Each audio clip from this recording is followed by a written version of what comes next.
Welcome to the PaintED podcast. I'm your host, Torlando Hakes, and I am so excited for today's show. I've got one of the most dynamic figures in the paint industry on the show today, Mr. Tom Reber.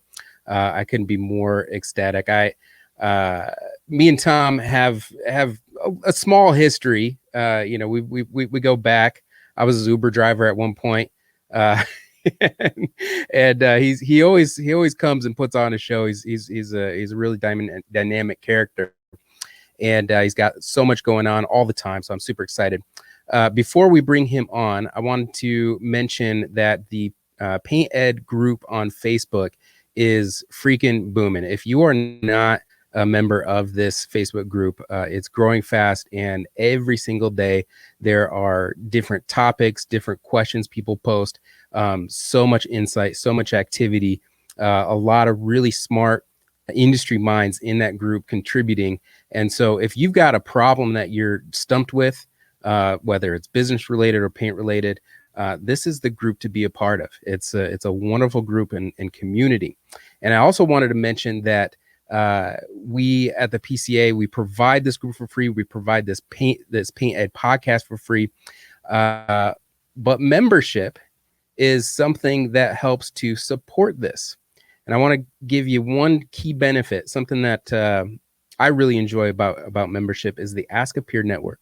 The other day, so I happen to be on the Ask a Peer network, and there are a lot of great individuals that you can contact and talk to for more information that really helps you with all the little stuff that you're going on. I'm on that. I had a conversation with a new member the other day. I spent about 45 minutes with him, and we had a tremendous conversation. He had so many great questions. There were a lot of things that I was able to help him on, things that we were able to workshop together. So I highly recommend becoming a member so that you can take part of the Ask a Peer network. All right, let's go ahead and bring Tom Reber on. Tom. What's up, buddy? How you doing, man? Good to see you. Hey, good to be seen. Thanks for having me, man. So I mentioned in the intro that I once drove you to the airport via Uber. You remember that? Yeah, was that it's like a Saturday event, I think, a PCA event? Yeah, it was a Sherwin, I think it was a Sherwin-Williams Pro Show in Indianapolis. That's right. Good old Indianapolis, man. Yep, I do remember that. Yeah, we go way back. Yeah. Way back to our young wild days. So well, it's always been a pleasure to have you, to be in the same room with you and to be here virtually. Right now, we're recording this. I'm not sure exactly when this is going to get posted, but right now, we're just coming off a night of really great football. The AFC and NFC championships were last night. Mm-hmm. And it got me thinking about, our shared interest in football. Both you and I were football coaches at one point. There's so much leadership lessons and analogies to draw from with football. And I figured that we could take a little bit of time and talk about how football fits in with leadership and with running a business. What do you think? Oh man, it's funny. I up until the spring of 2020, I was a high school football coach for 17 years, and I spent 3 of those seasons, the last 3 seasons, as a head coach of a program in Colorado Springs, and I actually. It's so funny that I'm about to say this because I don't know if I've ever said it out loud, at least publicly, like this. Dude, I'm 2-28 as a head coach. Oh, rebuilding a program, had a lot of struggles with it. And there were certainly some things that were out of my control, but looking back, I really went wrong out of the gate by not focusing on building stronger relationships with the team and the families for a multitude of reasons. And what I did is I found excuses to not do that. Yeah. And that was probably the greatest contributing factor to our lack of success on the field. But our lack of success on the field stemmed from we couldn't get guys eligible. Yeah. So we were starting new guys every week. We had freshmen playing offensive tackle on varsity games against all state players. Yeah.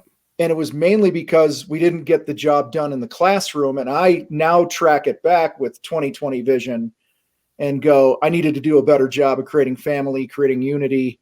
I love those guys. I worked my tail off. My staff was great, worked their tail off. But we weren't connecting with them in ways that mattered to them, if that makes sense. So that's probably, I think the timing of this is good because I've had some time away from it. Yeah. Really reflect.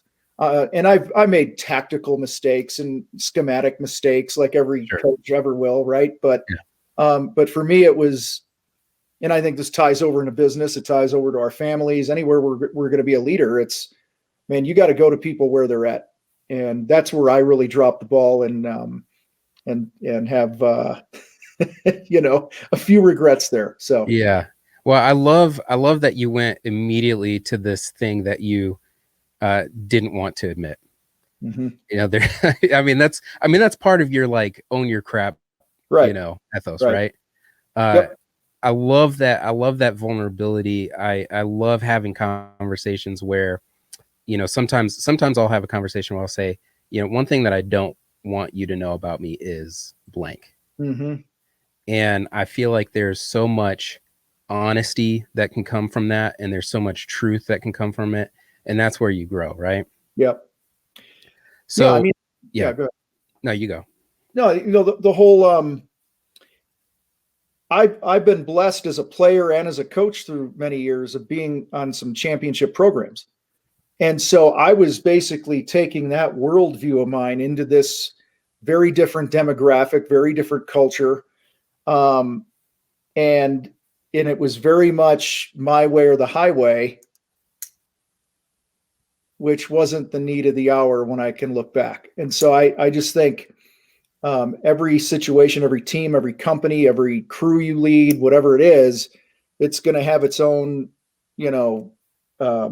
vibe to it that we got to pick up on as a leader. And that's really where I blew it. So, I could beat myself up or I can learn from it and move forward. And that's what I'm doing now. So, yeah. So let's learn from this, and let's draw it back to contracting. Cause when I coached, I noticed there were different levels of leadership, right? There are the captains of the team who are out there on the field, making decisions, making leadership decisions. And then there are coaches on the sideline who we can't go in the game and, play O-line ourselves. We can't get out there. It has to be the players.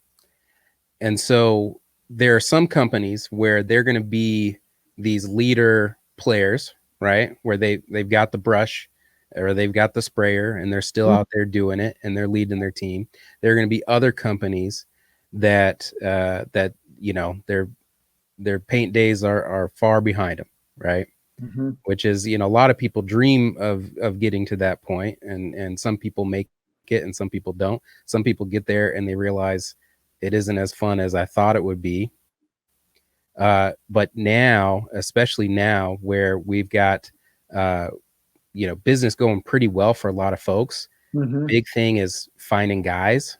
Yeah. And you talk about ineligibility. Yeah. What lessons can we learn about that, and as we bring it back to the paint field? Yeah, the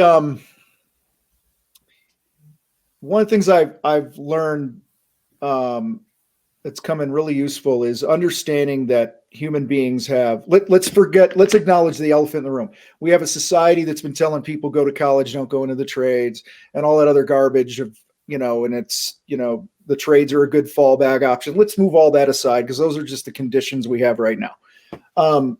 So I know those are very real things that, we're all dealing with.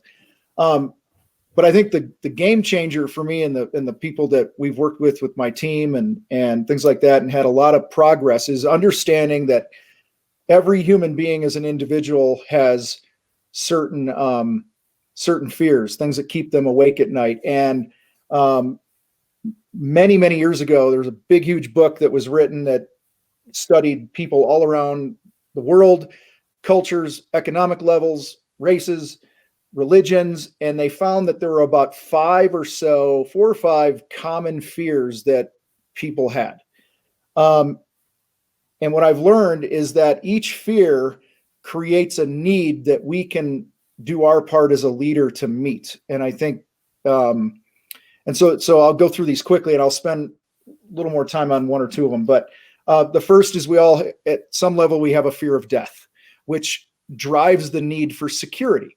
So, there's obviously physical death, there's career death, things like that. So I think it's on us as the leader in a business to control what we can control and go, this is why it's important that we have a safety program. This is why important that we do training. This is why it's important that we, that our people understand that they have security in their position, that we're a strong company. So it's our job in the employment realm to provide that security. The second need fear is the fear of the outsider. So like if, I remember, Torlando, it seemed like every new guy I ever hired, the other guys on the crew didn't like him because he was the new guy, right? Especially if he was good, because he exposed them. And so there's the fear of the new guy coming in, but there's also, this works for our customers too, by the way. Everything I'm saying works for our customers. They're afraid of the outsider. Who are these people coming into my home? They're all tattooed up and they're big and burly guys, and, they're loud and whatever.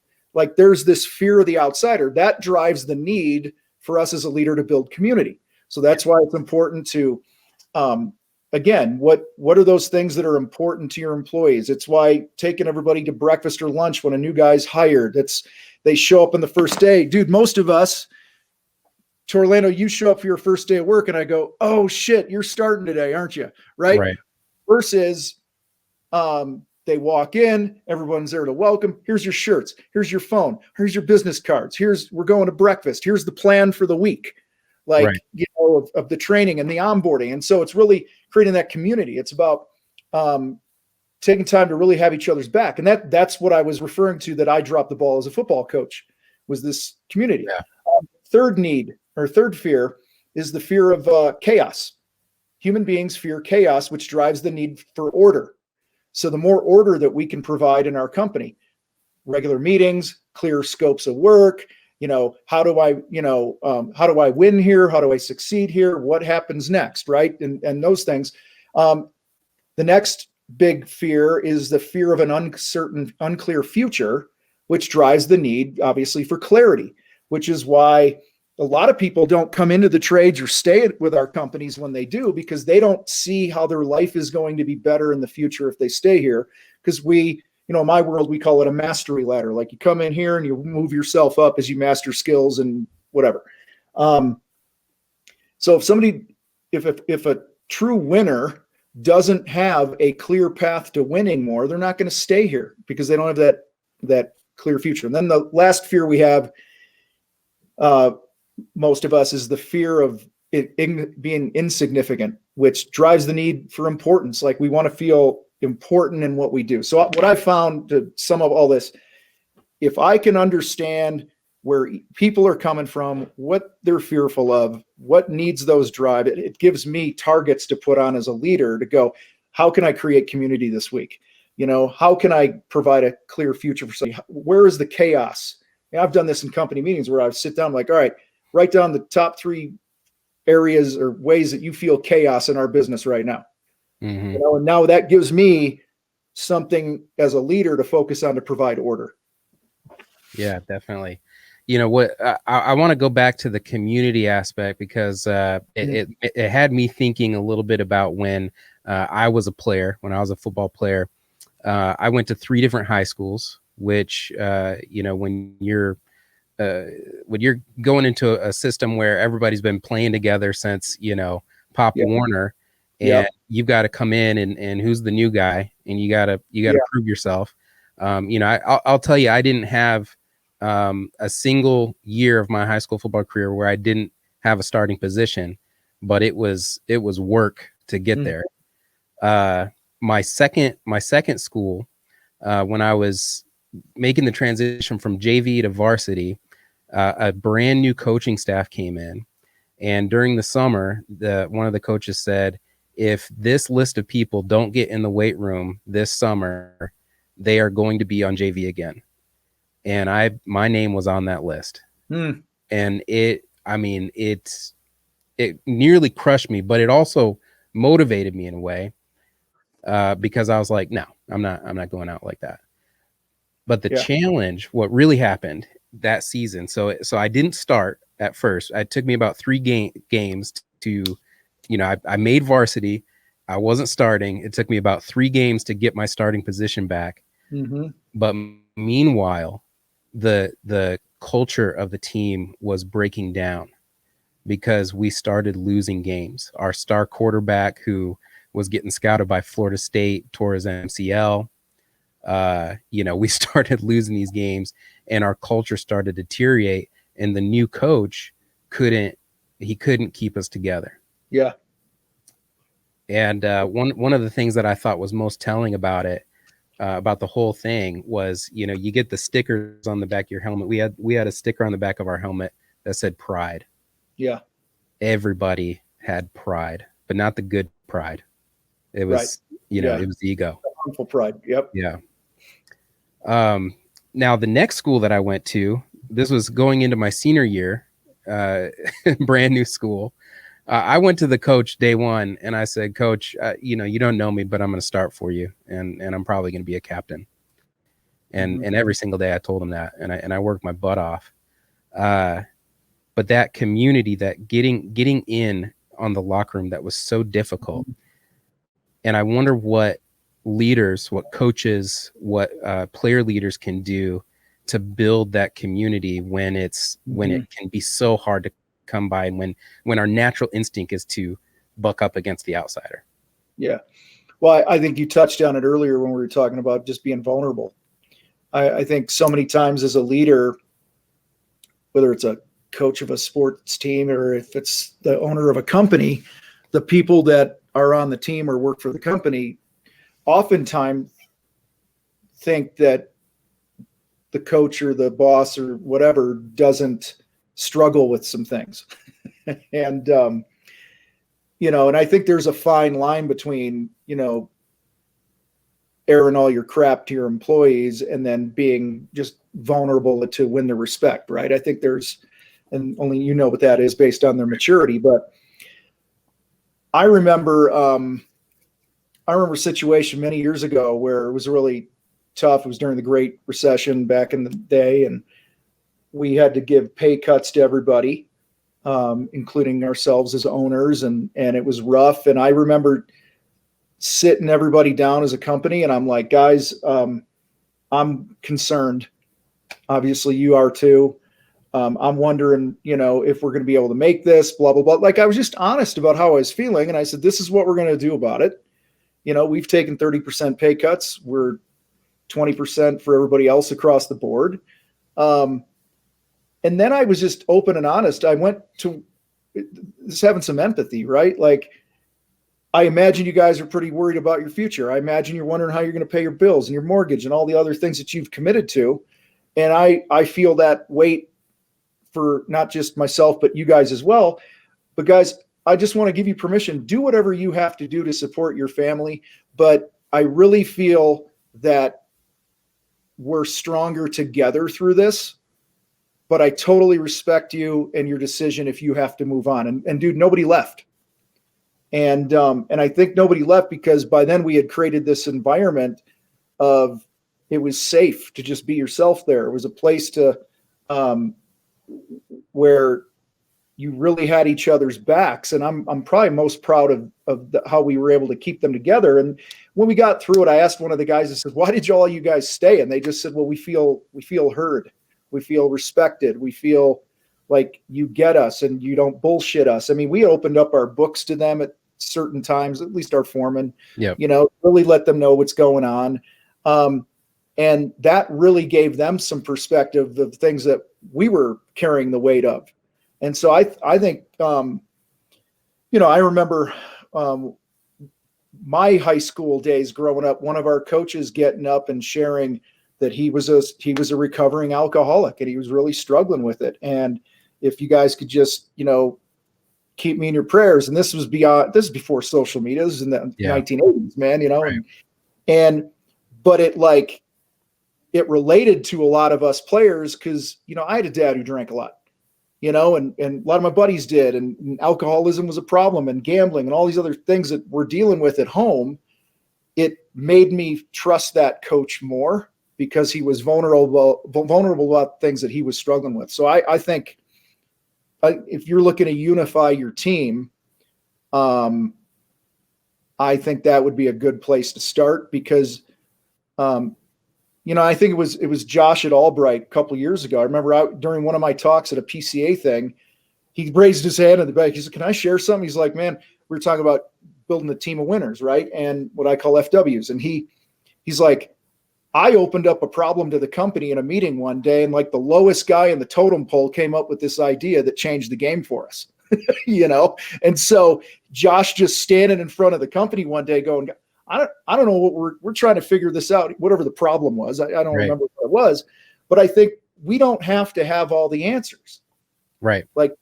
And so many of us. So you brought up the NFC and AFC championship games yesterday. All right. My queen's a Patriot fan and a Brady fan and all that. I'm a Bears fan. And now she's a Tampa Bay fan because she's a Brady, right? So, which a lot of people are. All I know is this. Through the years, you heard these rumblings that Brady and Belichick were butting heads, right? And none of us, unless we were there, really know what's going on. Right. What's on the street now is Bruce Arians has been able to connect with Brady in a way, and the turning point, and you saw the quotes yesterday where Arians was like, "I got out of the way and I let the guy coach." Yeah. You know what I'm saying? And so my whole point there is you'll build a stronger team and you have more progress in your business when you let go of the reins and you're like, I don't have to carry all this pressure. I was having lunch many years ago. I was blessed to be mentored by a guy named Jerry Nelson, who's one of the co-founders of Ticketmaster and 4 other companies down in Cabo. And he's amazing old guy, man. He's 90 something now. And I'm sitting there, it's just him and I, we're at this table and I'm like, all right, when did you figure it out? When did business start to click for you? When did you really start to have success? Dude, without hesitation, he says, when I learned to get the hell out of my own way. Yep. He's like, hire people that are better than you and get out of their way, pay them well, and let them be accountable for the results. And that's really, I think, what Arians has done with Brady. I'm not saying Belichick didn't, I don't know, but Arians apparently was too micromanaging. And I think sometimes we do that in our companies for a couple of reasons. Number one, we don't have clarity around what we really want. Mm-hmm. Okay. So it's hard for us to give that direction and certainty to somebody and say, go get it. And then I think the second thing is we're insecure. We don't trust ourselves to have our own shit together enough to be the type of leader that can handle that growth.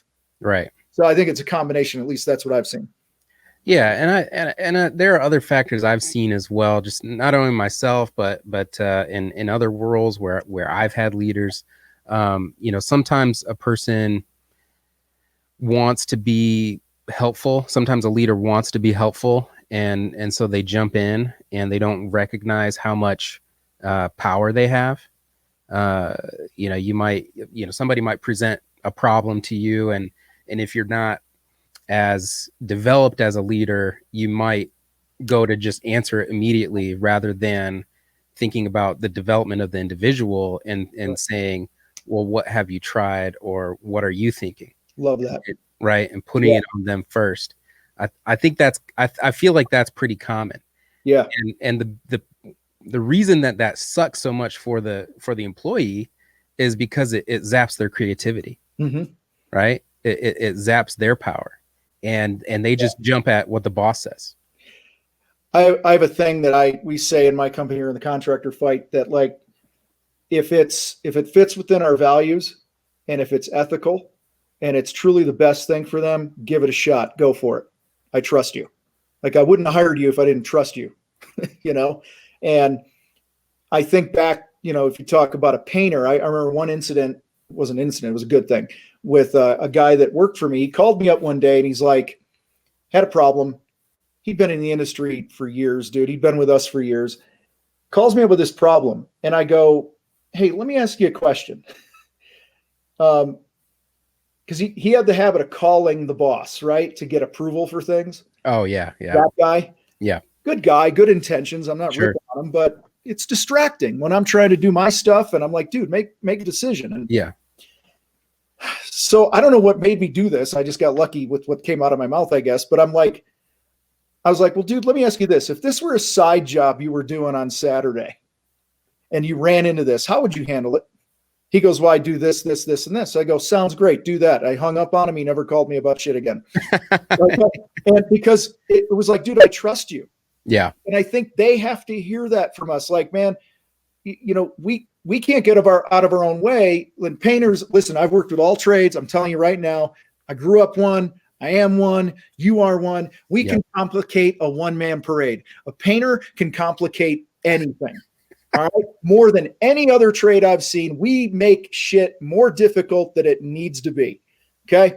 Yeah. And like, are you going to cut first or are you going to roll first? Let's just go there. Right. You got, well, I double cut, then I roll, you know, whatever.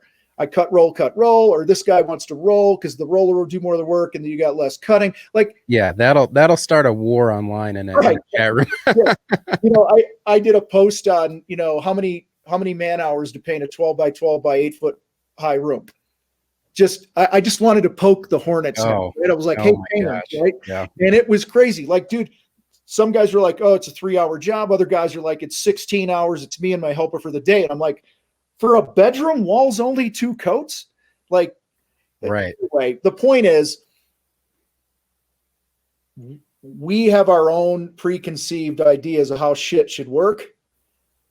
And that often gets in the way of our people's creativity and their growth because we're more focused on how they're getting there than what the outcome is. And I think if there's one thing I would say really, really help you as a leader, anybody as a leader, man, you got to take the time to get super clear about what outcomes do I want? Mm-hmm. Define what is a successful project, you know? And I'll say this, it's way more than the paint job.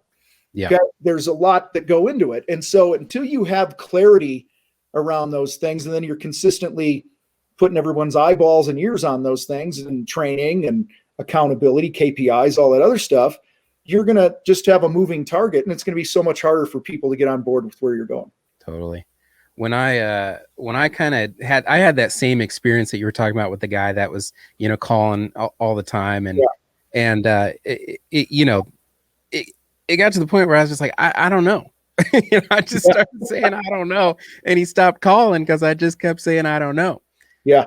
But what I figured out from that, what I learned from that is that he did get very creative and he did start solving those problems to the extent that I started asking, well, what other problems can these people solve? Uh-huh. And that transformed our entire meeting process to where instead of having a meeting where we are where I'm saying this is where we need to go and this is how we need to do it, which is how I started. I'm telling you, Tom, I did 52 weekly keynote presentations on SOPs, 52 of them.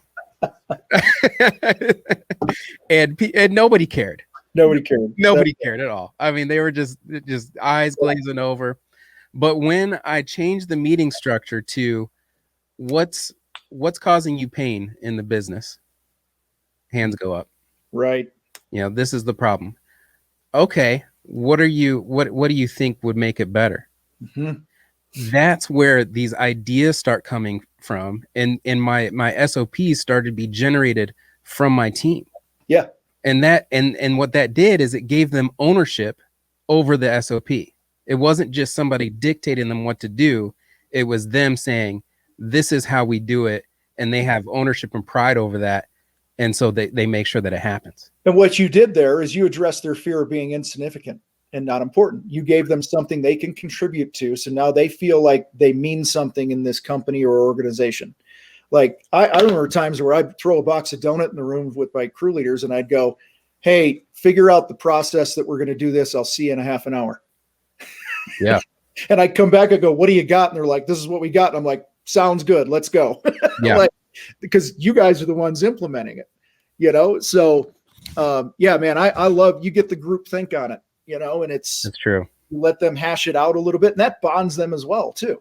I mean, there's a lot of things that you're talking about here that grow the community in your company.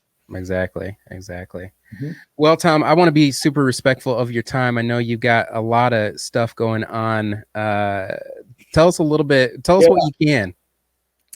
Yeah. And I know we had to reschedule this a couple times, and in order to do it today, we had to cut this a little short. I apologize for that, but I really was looking forward to talking with you.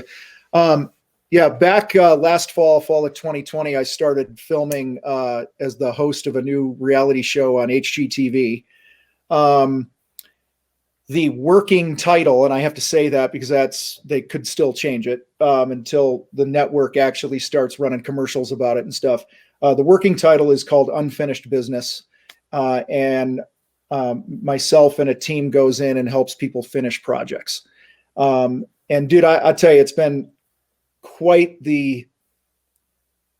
a great experience. I will tell you, I know there's a lot of word on the street that like these reality shows and HGTV and these networks are trying to stick it to contractors, do stuff on the cheap. And it's not the case at all. It has been an incredibly respectful environment towards the home improvement contractors. When there are problems and there are budget issues and misunderstandings and shit, it's the same as it is in real life. There's ownership that I have to take as a business owner, and there's ownership that the client needs to take in this because we weren't on the same page. It just is what it is. But I'm excited because I'm hoping it can kind of shed light for each side into the value and importance that they each bring. And when you get on the same page, it could be a great relationship. So yeah, all I know is season 1 is we're just about done filming season 1. It will air sometime in 2021. That's all I know. And I'm just excited, man. And I'll finish with this. They found me on YouTube. I got a few hundred videos there, and we do 100,000 views a month or whatever the heck it is over there. And dude, I just kept showing up. I just kept adding value, trying to educate. And I never in a million years was it on my radar to do TV. Yeah. Never thought of it. In fact, I blew them off the first couple months they reached out to me because I thought it was a joke. Right.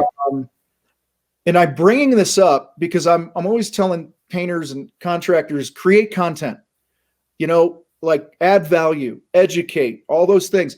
And I'm not saying you're going to do that and then get a TV show. Like, it's pretty rare.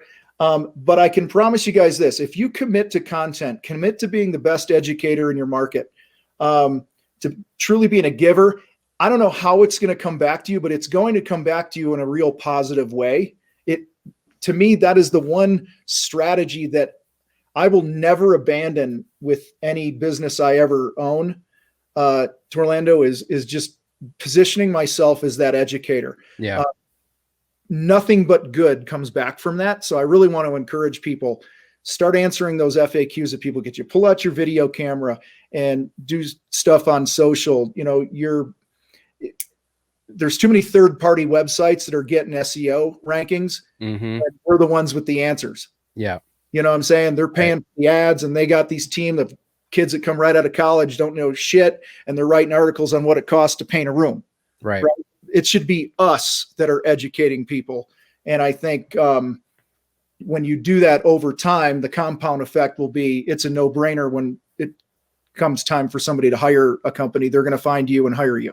Yeah, absolutely. So, well, thank you, Tom. This is I got to tell you, we're just proud of you. This is so cool. I mean, one of us on HGTV, that's freaking rad. Well, dude, I'm proud. I was talking to my team in the fight the other day about I was tracing this all the way back to when I was part of the residential forum. I was a member there. Mm-hmm. And, what was the PDCA? Right. And just how this organization was the first to really ever give me a stage. And I'm forever grateful to that. And, you know, I think that's also one of the things that drives me so hard to elevate painting contractors, and probably why I'm harder on them than others. And sure. So, man, I appreciate you having me here, and I'm proud to be associated with a great group of people, man. It's some amazing human beings in this group. Thank you.